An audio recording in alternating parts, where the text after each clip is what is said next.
Social change is due on this continent. Social change is coming whether you like it or not. Social change is coming whether you are prepared for it or not. And technocracy is the means by which you can prepare yourself so that you can decide whether you want science or chaos. Thank you.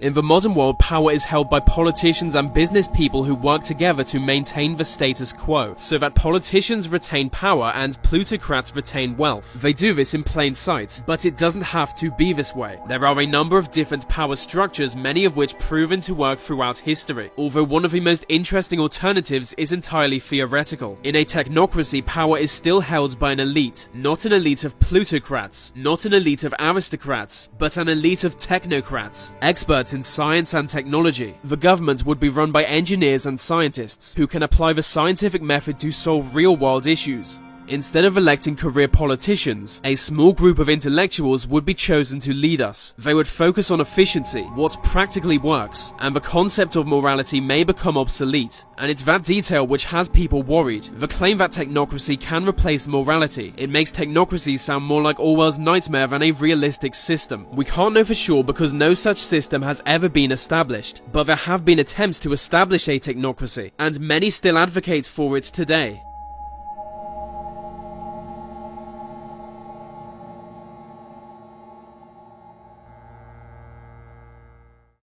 The Great Depression was the most devastating economic depression in modern history, and it followed the biggest ever stock market crash. Once prosperous neighborhoods were thrown into poverty. In some cities, industrial activity came to an absolute halt. International trade fell by 50%. Millions of people lost their jobs and found themselves starving on the streets. It was in the 1930s when conditions were at their most miserable and millions were at their most desperate that a strange group of people emerged. These people promised an end to the widespread suffering in North America. They were called Technocracy Incorporated, an incorporated social movement advocating for the establishment of a technocracy. Huge crowds were attracted to their public meetings, and there was a feeling revolution was nearing. The technocrats were radical to their core. They argued against the existence of their own country, instead advocating for the unification of all North and Central American states into one single technocratic nation, a utopian superstate to match the Soviet Union. From Colombia to the North Pole, national governments would be replaced by a massive technocrat bureaucracy.